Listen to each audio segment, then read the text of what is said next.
Hello friends, welcome to update with English में आप सभी का बहुत बहुत स्वागत है। आज मैं फिर आपके सामने एक और स्टोरी के साथ हूँ जिसका टाइटल है the x and the wood cutter. X यानी जो वो होती है कुल्हाड़ी, ठीक है, जिसे लकड़ियाँ काटे जाते हैं। तो आइए स्टार्ट करते हैं स्टोरी को एंड समझते हैं ग्रामर के स्ट्रक्चर एंड वोकैब को। Let's start. Once there lived a wood cutter in a village. एक बार की बात है, एक वुड कटर रहता था जंगल में, गाँव में। वुड कटर नहीं, लकड़हारा। He was poor but hard working. वो गरीब था लेकिन मेहनती था।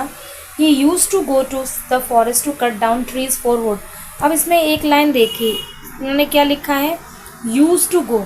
जब भी हम किसी हैबिट को हम दिखाते हैं तो यूज टू का यूज़ ज़रूर करते हैं, यूज टू का, क्योंकि उसकी आदत थी, उसकी हैबिट थी कि वो जंगल में जाता था, लकड़ियाँ काटता था। तो इसलिए वो क्या है, वो उसकी रोज़मर्रा की हैबिट में आ गई, तो इसलिए यूज टू का यूज़ हुआ है। Okay. He sold them in the market and earn money for some food. उसके बाद जैसे वो जाता था जंगल में लकड़ियाँ काटता था, उसके बाद उसको वो बेच देता था ताकि अपनी रोजी रोटी अर्न कर सके।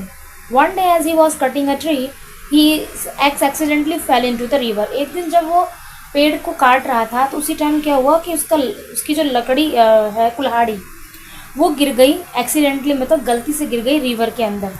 अब इंटू क्यों लगा हुआ है, इंटू लगा हुआ देख रहे हैं आप, क्योंकि रिवर के अंदर गिरी है। जैसे ये पानी है तो इसके अंदर गिरी है, इसलिए यहाँ पर इंटू का यूज़ हुआ है। ओके।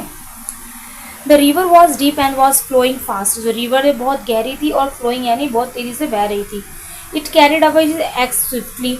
और उसके जो कुल्हाड़ी उसको वो आराम से लेके चली गई, यानी बहा ले गई। The wood cutter sat at the bank of the river and began to cry. Wood cutter बिल्कुल क्या हुआ, बैठ गया नदी के किनारे। बैंक ऑफ द रिवर मतलब नदी के किनारे बैठ गया और रोने लगा।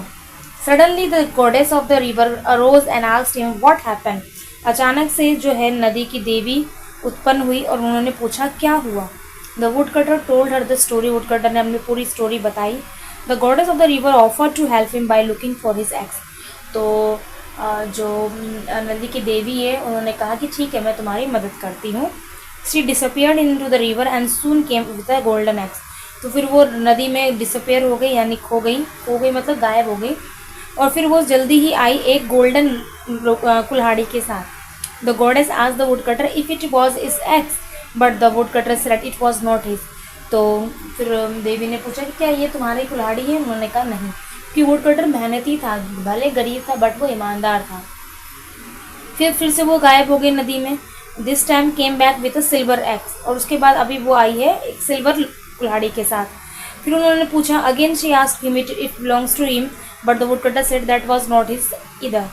फिर तो दोबारा से उन्होंने पूछा देवी ने कि क्या ये तुम्हारी कुल्हाड़ी है चांदी की। उन्होंने कहा जो लकड़हारा था, वुड कटर था, उन्होंने रिप्लाई कर दिया नहीं। आगे क्या होता है, the goddess disappeared into the river again and this time came back with an iron axe. The woodcutter jumped with the joy and said it was his. इस बार फिर से वो नदी में गई और उन्होंने कहा कि क्या ये तुम्हारे हैं। तो ये जो लोहे की कुल्हाड़ी थी वो उसकी थी। तो वो खुशी से कूद गया, मतलब खुशी से जंप करते ना। उन्होंने कहा हाँ ये मेरी है। This goddess was impressed with the woodcutter's honesty and gifted him both the golden and the silver axes. तो क्या हुआ कि देवी जो है उसकी ईमानदारी से इतनी इम्प्रेस हुई कि उन्होंने सिल्वर और गोल्डन एक्स दोनों ही जो एक्सेस है वो वुडकटर को दे दिए। तो इस समय क्या सीख मिलती है, मोरल जो है, honesty is the best policy, यानी ईमानदारी ही सबसे बेहतर है। क्योंकि अगर वो ईमानदार नहीं होता तो सोचिए आप, उसको ना जो उसकी कुल्हाड़ी थी, रियल कुल्हाड़ी भी नहीं मिलती। गोल्डन और सिल्वर तो जाती ही जाती, रियल भी नहीं मिलती, लेकिन उसकी ईमानदारी की वजह से उसे उसकी कुल्हाड़ी भी मिली। इनफैक्ट उसे गोल्डन और सिल्वर दोनों ही कुल्हाड़ी मिली। तो देखिए ईमानदारी का क्या इनाम होता है ना। So this is the story. आइए बात करते हैं वोकैब की। तो वोकैब जो है फ्रेंड, इसमें टफ नहीं होते, छोटी छोटी स्टोरी में इम्प्रेस का मतलब आपको पता ही है, प्रभावित होना।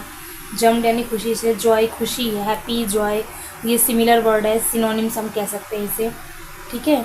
डिसअपियर मतलब गायब हो गई वो। केम बैक थर्ड फॉर्म है, कम केम, कम सेकंड फॉर्म है ये, ठीक है। उसके बाद और तो हम कुछ नहीं है इसमें, हम ऊपर की तरफ चलते हैं, शायद वहाँ पे कुछ हो। यहाँ पे जैसे यूज़ टू का मैंने आपको मतलब बता ही दिया। हैबिट को दिखाने के लिए यूज्ड हुई। उसकी आदत थी वो लकड़ी काटता था, रोज़ उसका वो काम था, ठीक है। उसके बाद एक्सीडेंटली का मतलब जो है वो दुर्घटनाग्रस्त हो गया, मतलब घटना से, गलती से ये चीज़ हो गई है, ठीक है। So these are vocab. Arose, arise, arose second form है ये, arise, arose, arisen second form है ये, ठीक है। अराइज मतलब उठना, जागृत होना, इस तरह से।